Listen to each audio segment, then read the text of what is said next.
The first time I discovered my wife lying, it was nearly laughable. Almost. She stood in the kitchen browsing through her phone and pretending not to notice me. The aroma of coffee permeated the air, blending with a tiny hint of her expensive perfume, which she only used on exceptional occasions. "Hello, babe," she spoke, scarcely looking up. "Mom and I are thinking of taking a brief excursion, just a quick getaway, some girl time." I leaned against the countertop. "Where?" "To." She paused. Something flickered across her face so quickly that if I hadn't been paying attention, I would have missed it. Just a resort. Nothing insane. She waved her hand as if it was no big thing. "Mom has been stressed, and I thought we could use some sun. I should have asked more questions. I should have picked up along the way." Her voice was a little too casual, and she didn't meet my gaze, but I did not. I simply nodded, because why would I question my wife? 2 weeks later, Jessica and her mother, Linda, were on their peaceful vacation. And like an idiot, I kissed her farewell at the airport, not realizing I was kissing a lie. They returned on a Sunday afternoon. Jessica barely made it through the door before dropping her suitcase and running straight to the shower. Linda was not far behind, saying something about needing to wash the journey off. I recall standing in the living room and watching them race upstairs as if they were fleeing from something. It was not typical. Then came the doctor's appointment. "We just want to be checked out," Jessica responded when I inquired about it. "You know, routine things. Travel screws up your system," Linda chimed in from the couch, flipping through a magazine as if she weren't hiding anything. "Yes, honey, we always do this after our trips." "Not a big deal." I turned to my father-in-law, Rick. He was eyeing them in the same manner. I felt like a man who smelled smoke but couldn't find the fire. "Do you want to come with us?" he inquired too nonchalantly. Jessica froze. Linda's laughter was forced. "Oh, please. Men in a gynecological office." What a sight. Jessica attempted to move past me, snatching her purse. "We will be back soon." Rick and I exchanged looks before following them without saying anything further. The clinic was one of those beautiful, glass-walled buildings where everything smelled of cleanliness and money. Jessica and Linda retreated into an exam room, leaving Rick and me outside, looking through out-of-date magazines and pretending we weren't both suspicious as hell. Then the doctor walked out, and we heard it. A nurse asked him in hushed tones, and he sighed before answering, loud enough for everyone in the corridor to hear.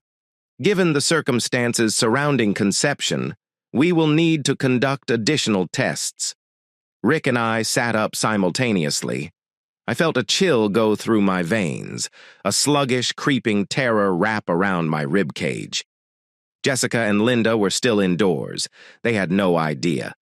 We had just heard those words. Conception. What the earth did he mean by conception?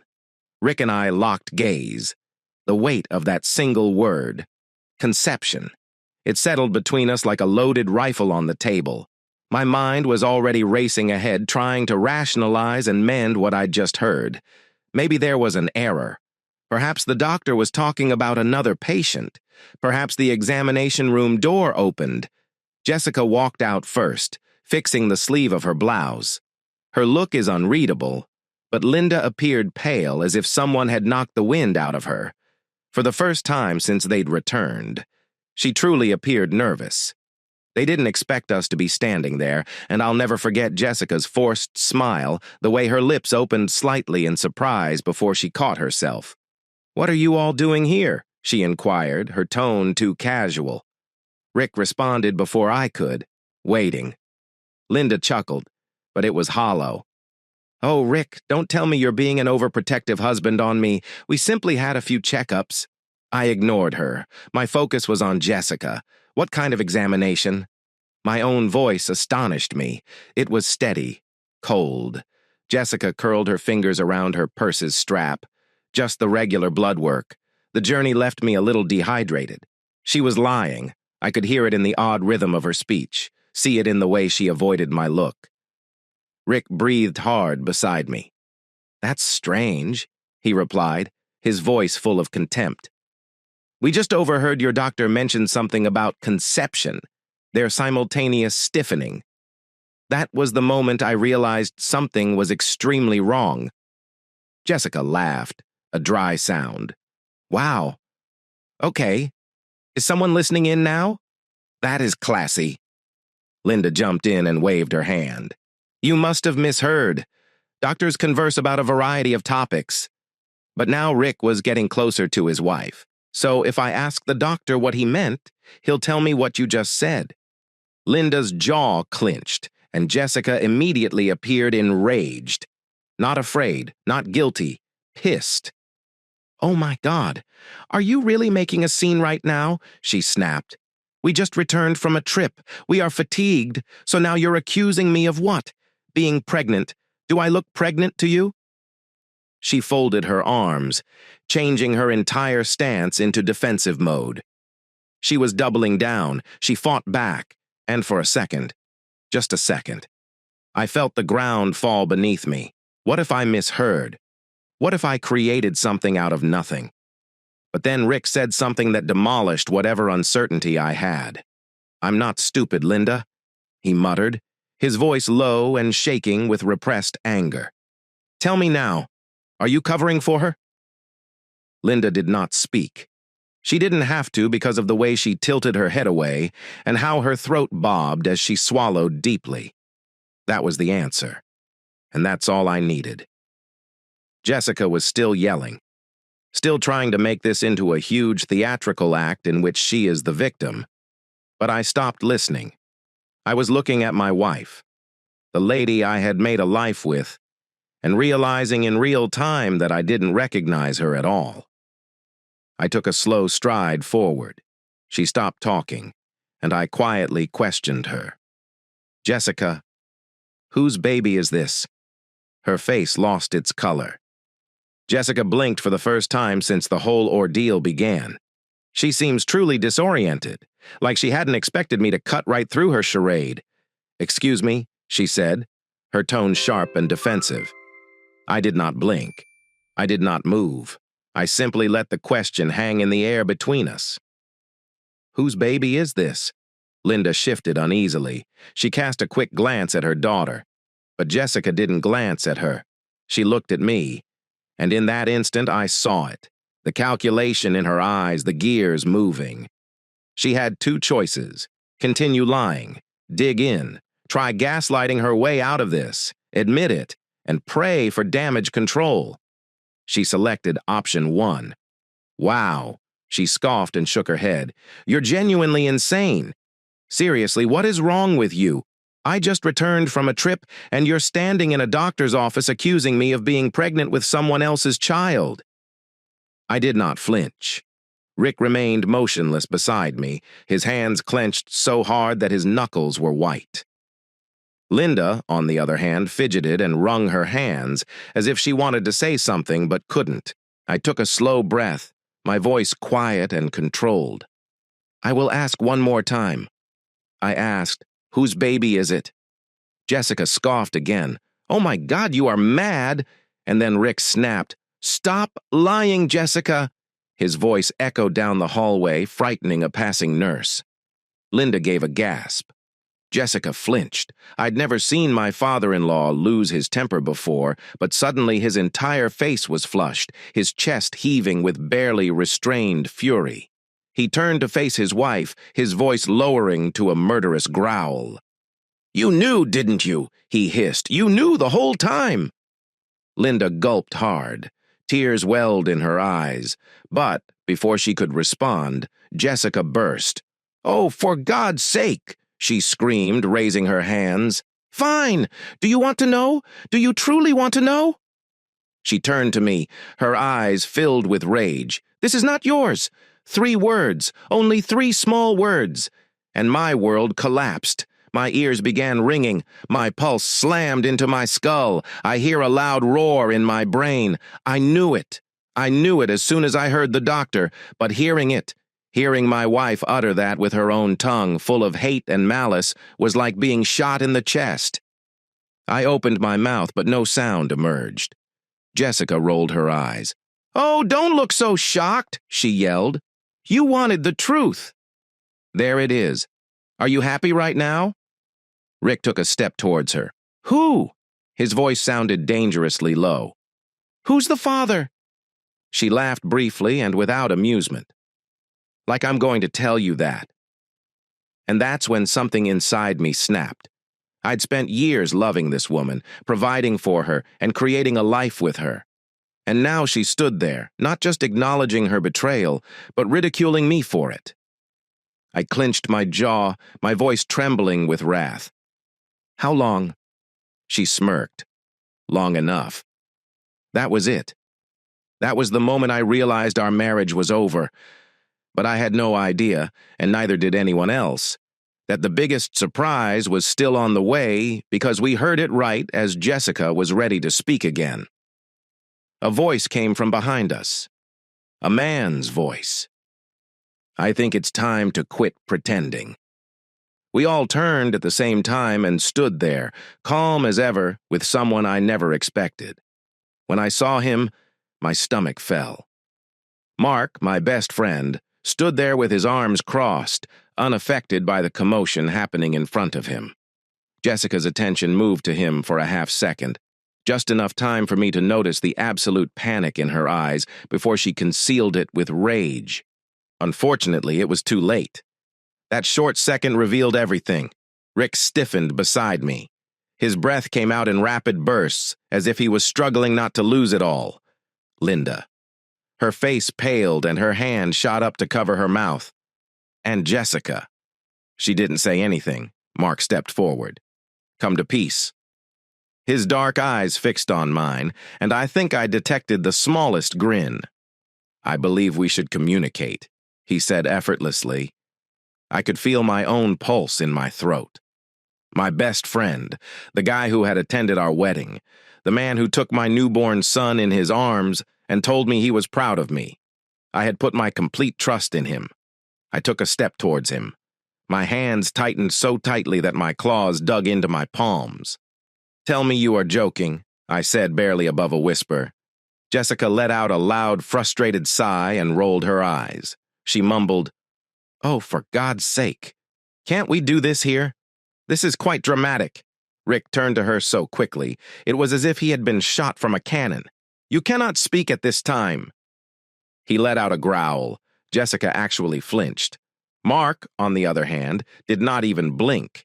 He only cocked his head slightly, as if the whole situation was a minor nuisance. "We should go somewhere private," he repeated, as if he believed he had any influence over the issue. I snapped. "Tell the truth, Mark." My voice boomed along the corridor. A nurse walking by paused in mid-step, staring at us with wide eyes before hurrying away. Jessica moaned again and rubbed her temples. "Oh my God, calm down. You are embarrassing yourself." I turned around to face her.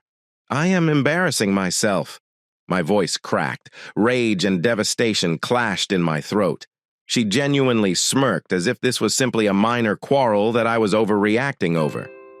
Rick was staring at Mark, his expression unreadable. "You." He spoke slowly. His voice seemed weirdly calm. "You made my daughter pregnant?" Mark breathed through his nostrils and looked squarely at me. "I suppose we should sit down." I laughed briefly and without humor. "You can't tell me what to do right now." He nodded, as if he accepted it. Then he turned back to Rick. "It wasn't intended to happen like this." Jessica moaned. "Oh my God, can we avoid the dramatic speeches?" She folded her arms and leaned against the wall, as if this was boring her. I was going to get sick. Rick made a cautious, controlled stride towards Mark. "How long?" His voice sounded low. Dangerous. Mark eventually dropped the act. At least a bit. His shoulders tightened and his jaw clenched.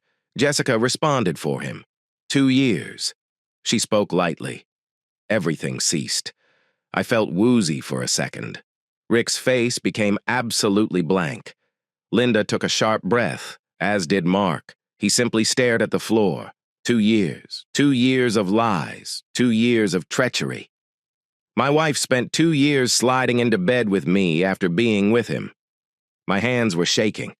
I could hear blood rushing through my ears, a deafening boom that blotted out everything else. Jessica then added the final nail to the coffin.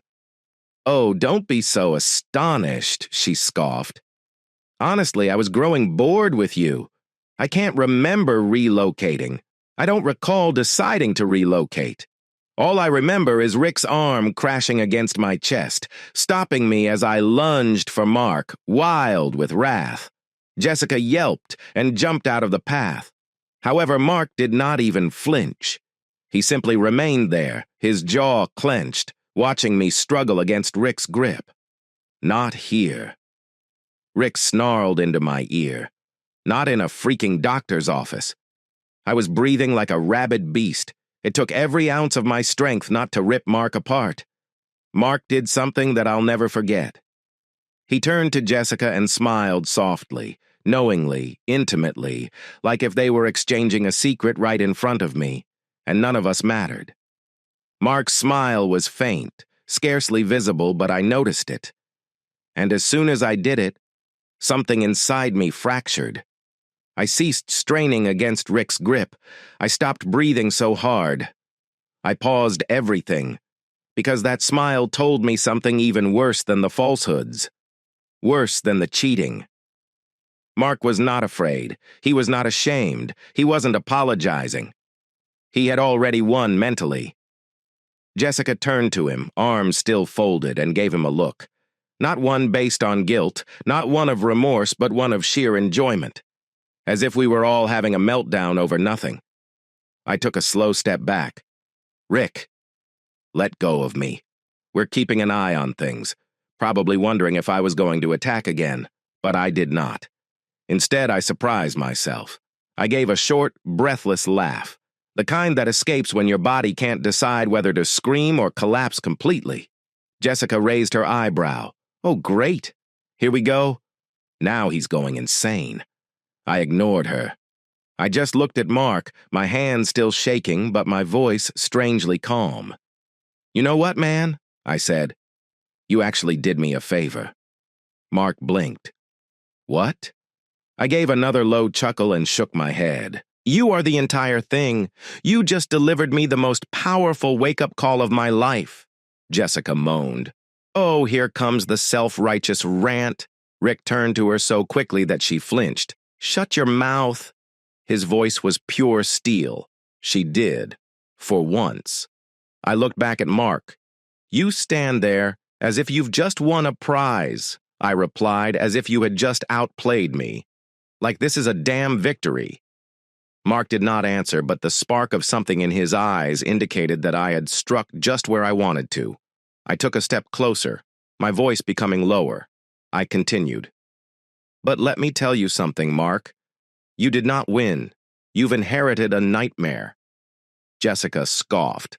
"Oh, please," I ignored her. "She is now your problem." I told him she lied, cheated, was manipulative and selfish. Gaslighting, bullseye, asterisk, and T. It's all yours, buddy. Mark's jaw clenched. Jessica laughed. "You're so pathetic," she said. "Seriously? Standing here acting like a tragic hero when you were the world's most boring husband?" Newsflash. If you hadn't been so predictable, I might not have had to search elsewhere. Rick actually hissed beneath his breath, but I did not respond. I simply grinned since I had one more card to play. I returned my attention to Mark, lowering my voice so that only he could hear. "Oh, by the way," I whispered, "I also know about the other guy." Mark's whole face altered. His expression froze. His lips separated slightly. His eyes flashed to Jessica for a few seconds, and that reaction told me everything. Jessica's arrogant grin faded. "What?" I slowly exhaled, savoring the solitude. I said, appearing to seem thoughtful, "Maybe you weren't the only one after all?" Mark. Mark turned to face Jessica. Jessica glanced to me, and for the first time since the beginning, she appeared nervous. Jessica lost control for the first time since the beginning of the crisis. Her confidence slipped briefly, but it remained. She pulled her countenance back into indifference after a brief moment of doubt and panic. Mark, albeit he wasn't very effective at disguising it, his entire face was robbed of color, his jaw was stiff, and his eyes were fixed on Jessica as if he was seeing her for the first time. "What the hell is he talking about?" he asked, his voice low. Jessica gave a sharp, forced laugh. "Oh, please do not be stupid. He's only messing with you." I folded my arms and watched the cracks spread. "I'm messing with him," I repeated.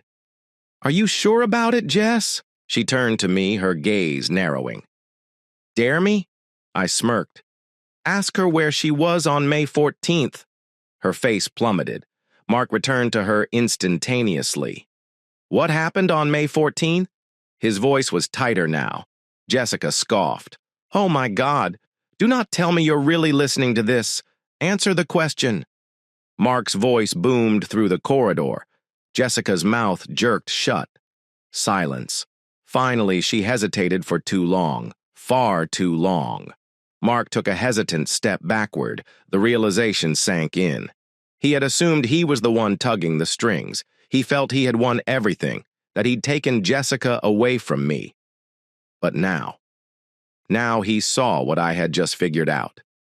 Jessica wasn't a prize. She was a walking disaster, a liar so entangled in her own web that not even her side piece was safe. I decided to help him out. "Allow me to refresh your memories," I said casually. It was the weekend. She informed me that she was visiting her cousin in Chicago. Before landing the final punch, I took a moment to process what had happened. But guess what, Mark? She was not in Chicago.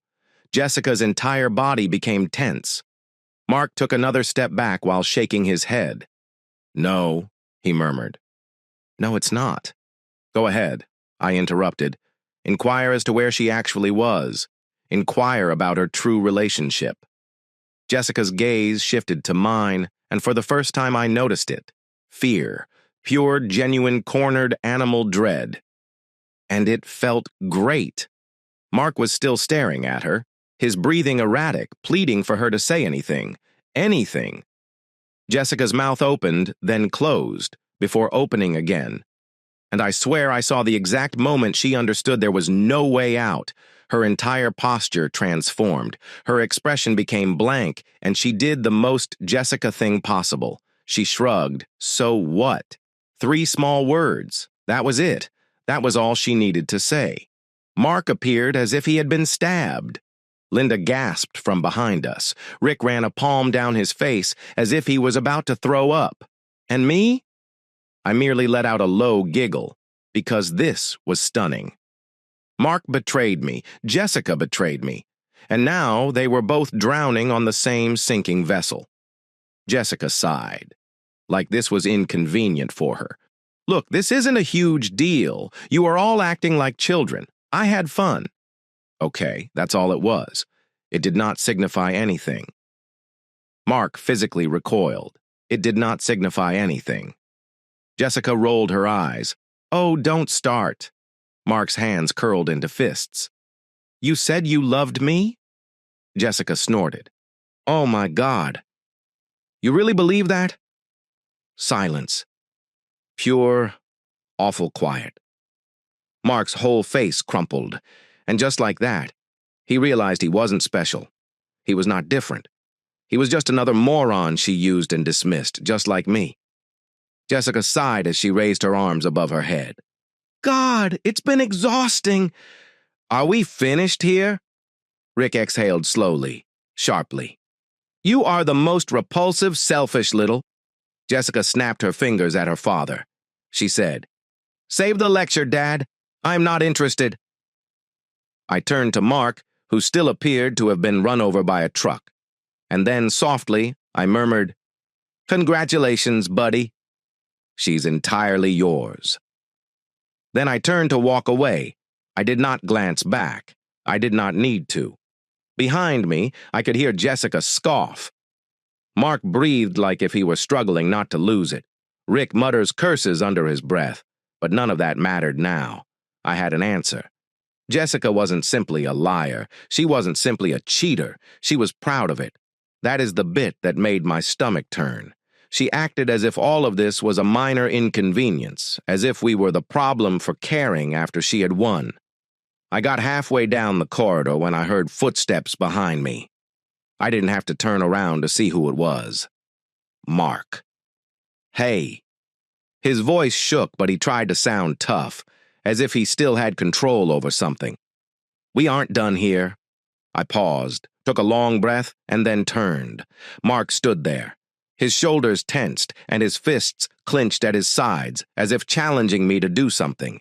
He seemed upset at me for exposing the truth.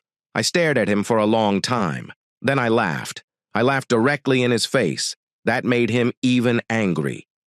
Do you think this is funny? He snapped. Do you believe this is a joke? I brushed it off, my face still grinning. Buddy, I murmured, shaking my head. You're standing there looking like you're about to punch me, despite the fact that I just gave you the biggest favor of your life. Mark's jaws constricted. Screw you. I moved closer. No, screw you. He flinched, only a little, but I caught it. Are you furious at me? I spoke quietly. For what? For wrecking your tiny fantasy. For reminding you that you are not an alpha male who took another man's wife. You were simply the next idiot on her list. His nostrils flared. Say nothing. I smiled. Make me. He took a half step forward, and I believed he was about to swing. But behind him, Jessica called out, Oh my God. Are you still attempting to fight for me? Both of us turned. Jessica was leaning against a wall. She folded her arms and looked very bored. Boys, boys, boys, she replied, shaking her head. This is truly pathetic. Mark looked to her with an unreadable expression. He said, You lied to me. His voice was quieter now. Jessica shrugged. Yeah. Mark blinked, and she gave a dramatic sigh. Oh, grow up. We had fun, didn't we? Mark's face twisted. I was in love with you. Jessica twisted her lips into a grin. That seems like a you issue. That was it. That was when Mark finally broke. His whole body tightened. In an instant, his expression changed from hurt to wrath. And just like that, Jessica lost him. I could see it in his eyes. Mark had spent 2 years believing he had won a game, that he had stolen something from me, and that he was exceptional. But now he realized he was nothing to her, just another useful stupid. I patted his shoulder. Tough break, man. Then I turned back to Jessica. I'll be home later to retrieve my belongings, I explained. Jessica rolled her eyes again. Fine. Just don't touch my things. Mark glanced at her as if he hadn't seen her before. And me? I grinned because, for the first time in 2 years, I felt terrified. I left that clinic with a clear mind. For the first time in years. Jessica was dead to me. Mark, irrelevant. But there was still one more thing to do. I was not going to leave quietly. When I arrived home, Jessica had already locked herself in the bedroom. Good. I didn't need to speak to her. I needed to prepare. I sat on the couch, took out my phone, and began working. Screenshots, emails, bank statements, every single piece of proof I had. Because here's the deal, I wasn't simply leaving, I was about to destroy her. She believed she was untouchable, that she could do whatever she pleased and walk away with no consequences. She was about to discover otherwise. The next morning, I got up early. Jessica finally arrived downstairs, yawning. Dressed in an old t-shirt. I nearly laughed. That act was no longer effective. She observed me by the table, laptop, open paper, and spread them out inside.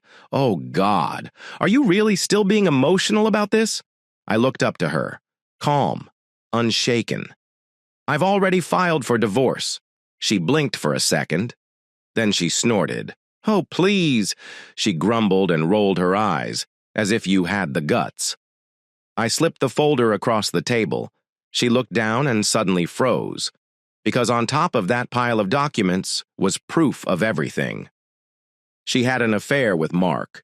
Her spending patterns, bank transfers to a hotel she claimed she'd never visited, and a prenuptial agreement. When we got married, she signed as if nothing mattered. It did. Jessica's face became pallid. "What's this?" I leaned back and stretched my arms. "This? Oh, just some fun little doc stating that you will receive nothing." Her jaw clenched. "That's not right." "Oh, by the way," I interrupted, reaching for my phone, "I've already emailed copies to your father." Jessica's eyes widened. "You are lying." I smirked. "Check your messages." She snatched her phone from the countertop. Her fingers shook as she opened her texts. I witnessed the exact moment she noticed it. Rick had already replied. "You detest me. You aren't my daughter anymore." Jessica staggered backwards. She glanced at me for the first time. She truly appeared scared. She murmured, "You're ruining my life." I smiled. "No, Jessica. You accomplished it yourself." She opened her mouth to answer, but before she could, the front door flew open, and Mark was there, his eyes glowing with rage. Jessica gave out a little gasp. "What are you doing here?" Mark raced forward, throwing something on the table, a crumpled envelope. Jessica hesitated before picking it up and ripping it open. Her gaze swept across the paper within, then her entire body remained still. She stared up at Mark with horror. Mark's voice sounded dangerously low. "You played me." Jessica gulped hard. "Mark, you made me believe I was the father." My eyebrows rose. "Oh." I glanced to Jessica, my grin widening. "Wait a minute. He's not the father." Jessica's hands were shaking. "Mark, just—" Mark slammed his fist upon the table. "Who is it?" Jessica didn't respond. Because now. Now? She wasn't sure who had control anymore. And for the first time in her unhappy, selfish life, she felt absolutely powerless. Jessica stood there, grasping the test results silently. Mark's breathing was ragged. His face was flushed with wrath, waiting for a response. I reclined back in my chair, arms folded, to watch the show. "You lied to me. Mark is seated. You swear it was mine." Jessica eventually snapped out of it. She shook her head, quickly trying to regain control. "Mark, please listen." "Who's the father?" he roared. She flinched. Then she did what she had always done. She lied. It is yours." She stammered and forced a smile. "The exam must be incorrect. We will take another one." Mark's whole body stiffened, and that's when I noticed it. The exact moment when he realized Jessica wasn't merely a cheater. She wasn't simply selfish. She was a dark hole that drew in everyone who came too close, twisting them, training them till nothing remained. Mark took a hesitant step backward. His breathing had even out. His expression changed. Not angry. It does not even hurt anymore. Just cold. "I gave everything up for you," he said quietly. Jessica froze. Mark's jaw clenched. "I ended our relationship for you. I ruined my friendships. For 2 years, I thought you loved me." Jessica gulped. "Mark and I nearly lost my job because of you." His voice was becoming sharper. "And you knew. You knew all along that it wasn't mine." Jessica's mouth jerked shut, because she realized she was out of options. Mark took another sluggish step backward. Then he gave a short, harsh laugh. "Wow," he murmured. "I believed I had stolen you from him." He turned to face me. Our gazes met. "I believed I had won," he admits. I smirked. "How does that work out for you?" Mark breathed sharply. He then turned back to Jessica. "I regret everything." Jessica flinched, like if he had hit her for once in her life. She had no retort, no gaslighting, and no phony tears, nothing. Mark shook his head and stepped back. "We're finished." Jessica's face plummeted. "Wait," he ignored her. He turned on his heel and strode towards the door. And an asterisk. Asterisk without looking back. Asterisk. Asterisk has departed. Just like that. Jessica went into a panic. She dashed forward as if she were preparing to chase him, but I stretched out and grasped her wrist firmly. I am shaking. She turned to me with wild eyes. I smiled. You now have no one. Her mouth opened and closed, then opened again, but she had nothing further to say. The house of cards she had made crashed utterly, as did I. I was free. Jessica stood still, her wrists still in my hold. Her breathing is irregular. For the first time since this nightmare began, she was not in charge. There were no falsehoods, gaslighting, or phony tears to get her out of the situation. Just silence. I let go of her wrist slowly and deliberately. She took a step back, blinking frantically as if she was trying to comprehend how things had gone so dreadfully wrong. Mark was gone. Rick had disowned her, and now I was also going away. I took a big breath and exhaled slowly. And finally I spoke. You lied to me for 2 years. I spoke, my voice unnaturally calm. 2 years of sneaking around and laughing behind my back while I trusted you. She swallowed. I shut up. She did it once. I leaned in slightly and lowered my voice. I want you to feel it. She tightened. I want you to remember this moment, I said, because it's the moment you discover you're not unique. You are not untouchable. You're not a skilled manipulator who can use people as puppets and walk away with no consequences. Her bottom lip quivered, not in sadness, but in wrath. Could she have deserved to burn in it? I am leaving. I stated simply that I am taking my dignity, money, and future with me. Her eyes flared, revealing the genuine Jessica. Her face twisted with wrath. Do you think you are superior than me? She snapped. You're a sad loser who has never fulfilled me. You were fortunate to have me at all. I grinned, cool and unshaken. And yet, I replied, tilting my head, I'm the one who walks away with everything, and you have nothing. Jessica's face cracked. Pure, unmitigated wrath. I didn't stay around to hear her next excuse, next insult, the next frantic attempt to reclaim any control. I turned, picked up my suitcase, and walked out the door. The following several weeks were a blur.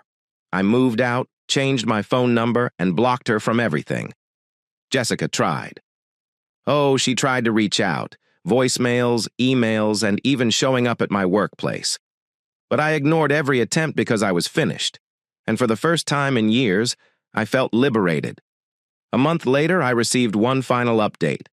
Mark had departed the state, completely disappeared. Jessica, she was losing control. She lost her job after a screaming match with her boss, and word spread. Linda stopped speaking with her. Rick refused to acknowledge her existence. And me? I was happier than ever because I had finally learned the most important lesson of all. Some people do not deserve closure. They deserve to be left where they destroyed themselves. And this is exactly what I did. Here's the next story. I knew what I had done was unforgivable. I felt bad that I had deceived my friend in that way. I've decided to tell my tale. Not because I feel proud of it, quite the contrary. I am ashamed. And I know it's created an unsaid schism in my friendship with Kara. I say unspoken because I am not even sure she notices a shift. However, it is a change that I am experiencing paranoia as a result of my guilt. I've recently found myself searching online for individuals who have had similar situations in order to better understand my own sentiments about everything. I've been startled and often frightened by the amount of other women who share this common sense of betrayal. It's been difficult to make sense of the contradictory feelings of remorse and ecstasy, but there's no denying it. When I recall the specific events of that day, I can't help but feel a surge of exhilaration run through me. So, judge me if you will. But this is my tale. My friend Kara and I have known each other for just over 9 years. We met during a children's playdate she organized when both of our sons were babies. It was a great way to meet other young mothers in a social atmosphere, and we've remained friends ever since. In fact, our sons remain excellent friends to this day, despite the fact that we recently relocated over 2.5 hours away owing to my husband's work. A little over a month ago, Her kid turned 9, and she and her husband John arranged a birthday celebration for him and his friends. Parents were instructed to drop off their children at 1 p.m. and pick them up at 5 p.m. I lived so far away. Kara advised that I make the most of our travel by spending the night at their apartment. Kara and I had always been close, but after moving away, we didn't see each other very often. My kid was pleased at the prospect of a sleepover, but my husband Andrew was working long hours and would be unable to join us. So my son and I packed a backpack and started out on our own to Kara and John's house. When we lived in the same community, my husband and I spent a lot of time with them. We'd play card games sometimes and then chat about nothing else. Almost always involves a few bottles of wine. The 4 of us were close friends, and I mourn our time together with Kara and John. I always felt at ease, as if I could let go and be myself. Nobody ever took themselves too seriously. Everyone drank, teased, and flirted with each other. I would make a joke about stealing John away from myself, and Kara would respond that I could have him. He was already limiting her dating opportunities. It was harmless fun for close pals. They were simply easy to be around. So, needless to say, an overnight trip to catch up with the 2 of them was something I had been looking forward to. Things went as usual at a children's birthday party with blowing out candles, eating birthday cake, opening gifts, and so on.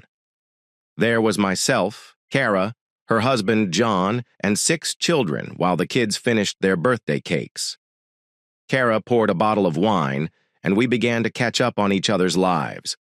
By the time we completed the first bottle, her kid had begun to open his toys.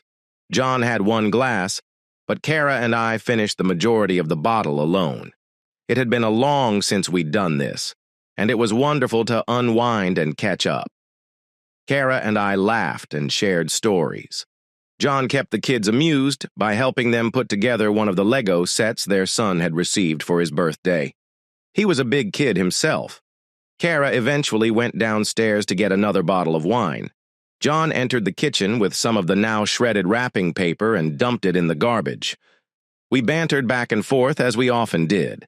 He complimented me on how attractive I looked, and I teasingly thrust out my breast and batted my eyelids. "I've been trying to keep in shape just for you. I played along." He smiled and let out a teasing sound. Finally, Kara returned and gave John the new bottle of wine. "Serve us peasants." She teased him, flicking her hair around, and walked away. "With pleasure, Your Highness," he replied. John flirted about as much as I did. It was just part of his appeal, and his daughters do it occasionally. Kara had confided in me a few times, generally after a large amount of drinking, how wonderful their love life was. He appeared to be well endowed and familiar with the bedroom. According to Kara, I would be lying if I didn't admit it piqued my interest. After pouring fresh glasses of wine for all 3 of us, John spoke up. "Ladies, make a toast." He spoke while raising his glass. "May you always arrive more than you leave." Kara rolled her eyes, and we all laughed and lifted our glasses together. Lately, I've been doing more going than coming. Unfortunately, I reacted with just half jokes. John winked at me and added, "That is a shame, Erica." "You must schedule time for doing the terrible. Always a flirt," I replied. "It isn't for a lack of desire, my dear." I thought I saw him blush, and for some reason I felt gratified that my comment had embarrassed him little. Before long, their son was begging to go outdoors for the water fight Kara had planned for them. Kara laid her drink down and went into parent mode, inviting everyone outside to help set up. "I suppose I'll be back soon," she murmured, walking out the door. "Do not consume all of the wine without me." "No promises," I answered. Update. I approached their living room window, appreciating the breathtaking view. Their property is huge. They own a large 2-story house on 15 acres of property. The house features a walkout basement into the rear, giving the impression of a 3-story residence. It looks fairly stunning from the back. I looked down and saw the kids pouring into the backyard, with Kara trailing behind them, holding 2 enormous pails. She placed them on the lawn approximately 20 to 30 yards from the home. John came up behind me and looked over my shoulder. He said nothing for a few seconds, but I could feel his breath on my hair. He commented on her ability to prepare a party. I watched Kara plod back to the garage. She must have been feeling the affects of the drink, as I noticed her wobble slightly off course. Her gaze darted up to the window to see if anyone noticed. When she noticed me watching her, we both started laughing. "Yes, she is quite extraordinary," I replied while John stood behind me, watching the children. I noticed my heart throbbing in my chest. I'd never been nervous around him before, but as he stood calmly over my shoulder, my stomach fluttered. To this day, I have no idea what I did next. But I took a half step backward, letting my body collide with his. I imagined he'd suppose I stumbled clumsily from the booze, so I waited to see whether he'd back away. He did not. I could feel him against me. I took another glass of wine, pretending to continue watching the kids play in the garden. My heart was pounding now, and I felt my cheeks flush. Something squeezed on Maya's asterisk, and she recognized it right away. I grinned slightly. "Where do you believe Kara went?" I asked gently.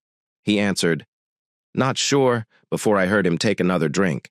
I noticed Kara return into view as she made her way back to where the kids were. She was carrying a huge mesh bag on her shoulder and hauling a long hose.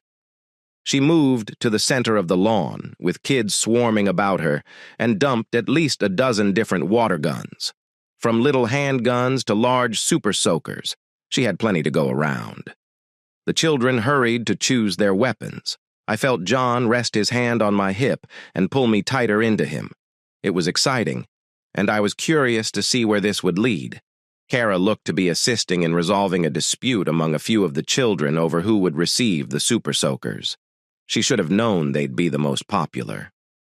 I assumed we were standing in the window, one level above the backyard below us. If Cora had looked up at us, it would have simply appeared. John and I were observing her and the children. But now I was concerned that she would be able to see John's hand. I didn't stop it, however. I persuaded myself that this was merely our normal flirtation. We had just gone a little further than normal. John added, "It appears that they will get up soon." I smiled. He was always quite clever. "Yeah. It won't be long now." I took another sip of wine as I saw Kara pick up the hose's nozzle and fill one of the buckets with water. The boys were rushing around pretending to shoot each other as they waited for their ammunition before the real combat began. John was massaging my husband, and I make love at least once a week, so I wasn't untouchable. Update 1. Kara suddenly looked over her shoulder at us, and I froze. She quickly waved and smiled. I raised my hand to wave, but she had already returned her attention to filling the water bucket. My heart pounded. I couldn't believe she didn't notice. I watched Kara pour the second bucket while the youngsters stormed the first. Fighting to be the first to load their rifles with water, I could hear their muffled whispers and Kara telling them to be kind. "She's walking back to the house," he explained. His voice was terrified. "Stop! You have to stop! She's coming!" he pleaded. I reached down and grabbed my wine glass from the windowsill, carefully trying not to look like I'd just scared his husband. I picked up my glass, took a big breath, and entered the kitchen, hoping I hadn't overlooked anything. Fortunately, Kara didn't notice anything unusual, and the remainder of the afternoon and evening passed as if nothing had happened. I was concerned with repeating the events in my thoughts, making it difficult for me to focus on our talk. It was almost as if it had been a dream. An insane dream. Each time I felt a combination of joy and remorse, I resolved to drown it out with more alcohol. I knew what I had done was unforgivable. I felt bad that I had deceived my friend in that way. Despite the shame and remorse, I couldn't shake the feeling of pure ecstasy. I'd done something crazy and out of character. I felt as if I were someone else. I'd always been a flirt, but this was much beyond that. I felt **tie, which was liberated. As the afternoon turned into evening, I began to worry whether I would ever do something like that again. Was I truly capable of ignoring all principles and acting selfishly on my own desires, just for the exhilaration and utter pleasure it gave me? As it turned out, that question would be answered much later that evening. But that will be a story for another day. As I mentioned at the start of my story, I'm not proud of what transpired during that visit. I know many of you reading this will be angry and disgusted by my conduct, and I can't blame you. Most days I feel the same way, but on other days when I reflect on the specifics of what John and I did, I feel more alive and turned on than I ever imagined. Those days I doubted all I thought I understood about myself. These are the days that scare me. Story 2. What a dreadful day, I reflected as I dragged myself through the front door after another show. Workday with an asterisk, as if my hot flashes weren't awful enough. I didn't obtain the promotion to assistant manager I was hoping for. They handed it to Betty Bowman. I'm amazed she hasn't been sent home and ordered to change into more proper professional attire previously, but it never occurred. All the other women in the office gossip about her behind her back, and now she's going to be our boss. I had 5 years of experience with her and did a better job. But our manager, James Brooks, couldn't get his mind off her cleavage long enough to generate a cohesive thinking. I would have expected our affair to count for something, but it clearly did not. God, that was a long time ago. I was stupid to do that, even though it was enjoyable. I mean, Henry was completely oblivious, and he didn't seem to care anymore. Oh, he worked hard. It's too hard. Putting in too many hours and working for his own promotion. And it worked for him. However, his constant tiredness left me high and dry. Play had been so cursory, unlike when we were dating. James was frequently flirting around the office. I'm wondering whether he's ducking Betty's boobs now. And he just caught me on a morning when I was frustrated, and I acted stupidly and agreed.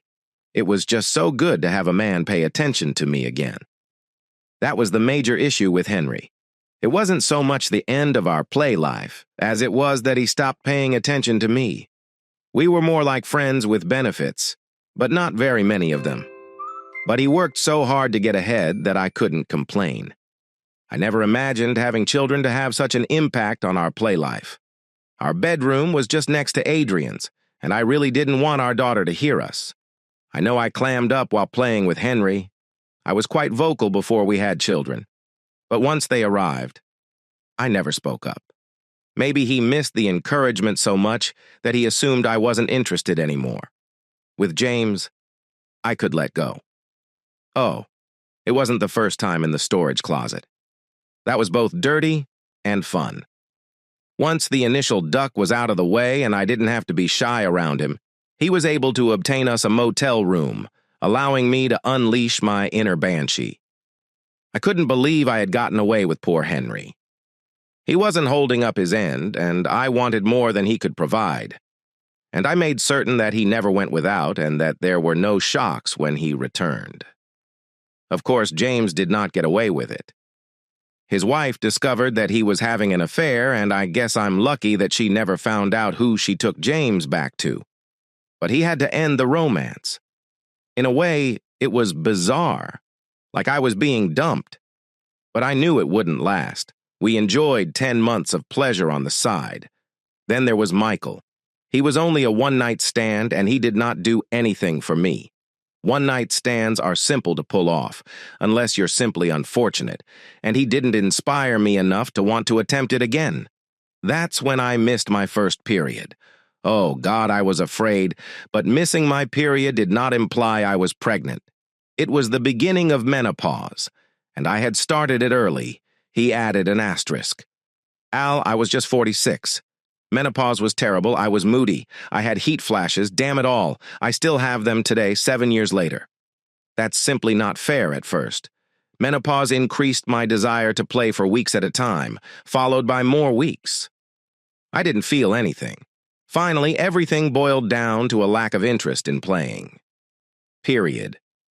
Period. What a joke on me. Henry was such a romantic. At the very least, my ambitions are being killed. I stopped cheating. I avoided a gunshot with James and Michael 7 years later. I've been a decent and faithful wife. I guess it's much easier when you're no longer tempted. I did my best to be there for Henry once a week. I couldn't help but wonder if he saw my lack of enthusiasm. But if he did a good job hiding it. I know that even as he got older, he still wanted to play. But the worst aspect of the situation was that James and I were still working together. Yeah, he dumped me because I knew he had to. But seeing his face 5 days a week for 48 weeks a year served as a persistent reminder. It went from a burning recall to a bothersome remembrance. However, it made it difficult to put the matter behind me. I believe he found it simpler. I was just another conquest on the way. When I walked into our house, I was surprised to see Henry, freshly shaved, dressed in his best suit, and smelling of the cologne I had given him for our anniversary. Henry. I didn't realize we were going out tonight. We are not, he said. We are not. So why are you dressed up? We're not going out, he explained. I am going out. B. But how do you go out alone? Where are you going? I never said that I was going out alone. I'm going out with Janet Carson, my former personal assistant, and we're heading to the Starlight Club. The Starlight Club. That's the best restaurant and nightclub in town. We've never even been there.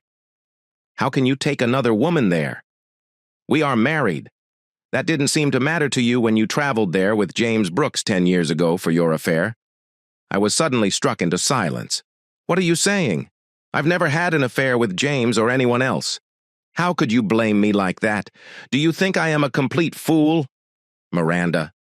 That I failed to detect the hushed phone calls that stopped as soon as I entered the room. I couldn't see Jane's sneer at your business events, the way he dominated your time. Cole, it took all of my self-control not to duck the asterisk when he brought you near during the slow dances, and you didn't move his hand away when he grabbed your asterisk.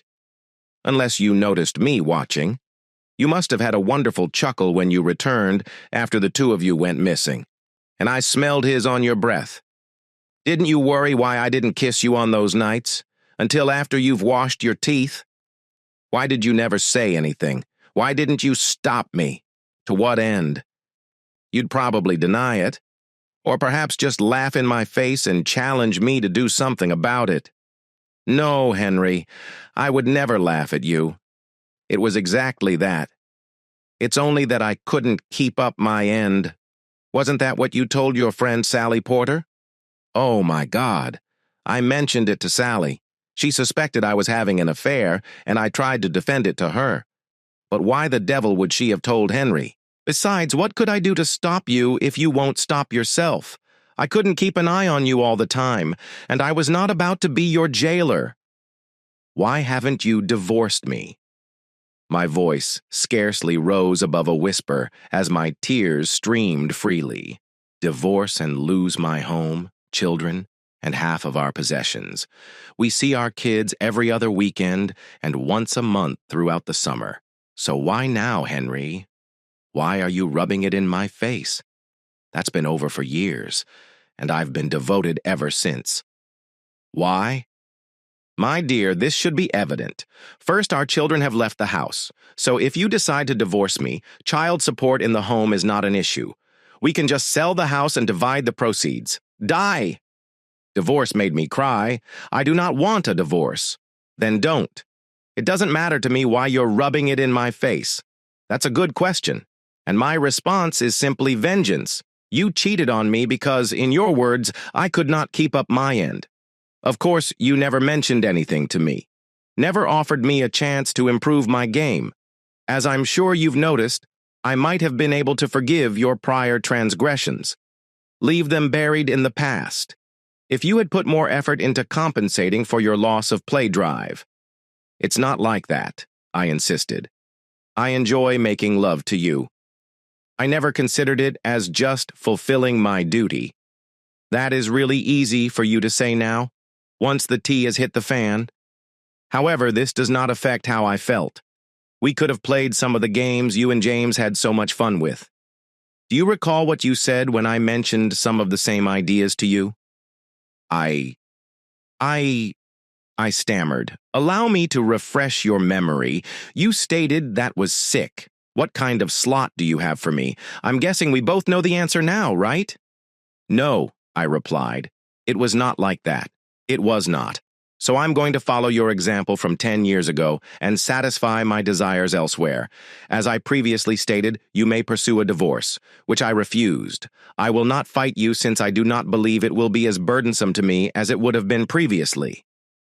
Now, if you will excuse me, Janet is waiting, and I do not want to be late. Please don't wait. Henry picked up the flowers I hadn't noticed on the sideboard and exited the front door, quietly closing it behind him. My legs finally gave out, and I dropped to the floor, wondering if he wasn't also ending our marriage, as that idea crossed my mind. I recognized I had done it the first time I turned to James rather than my husband. What was I planning to do? I couldn't lose Henry, I simply couldn't. Henry and our family are the center of my life and affection. The question is, how awful Danica is. All these years I assumed Henry was unaware of my affair. I thought I had gotten away with it. Perhaps believing that I had gotten away with it was as awful as cheating in the first place, and Henry now knew. He discovered out and figured it out. Whatever. I think I was more careless than I realized. But that isn't the crucial part. The crucial element is that Henry has known all along, and I assume it's been festering, eating away at him all along. How on God's earth could he have let it sit there eating away at him for, what, 9 or 10 years now? And keep up the pretense all this time? I mean, it was simple for me to keep my cool because he had been harmed, not me. Of course, Henry has always been the type of man who never loses temper. When he was angry, he became quiet, and you could see it in his eyes. Only tell when his voice became quieter. Still, I have a chance. Henry said it was up to me to get a divorce, and he would not oppose it if that was what I wanted. I believe he intends to stay unless I take action. So he'll be here and I'll fight for him. But how do I do this? I suppose the first thing I need to do is forgive him for whatever he did. Let that be an asterisk, Janet. He added an asterisk. How does she know he's married? Why is she going out with him? Did she leave the firm only to date Henry? Heck, I thought she was married. If Henry comes home tonight, I have a chance. If he returns home tomorrow morning, well, I still have a chance. I'll be here, but she won't. And I am still his wife. Whatever he does with her, I will have to accept it. Because he's correct about one thing. Whatever he does to Janet.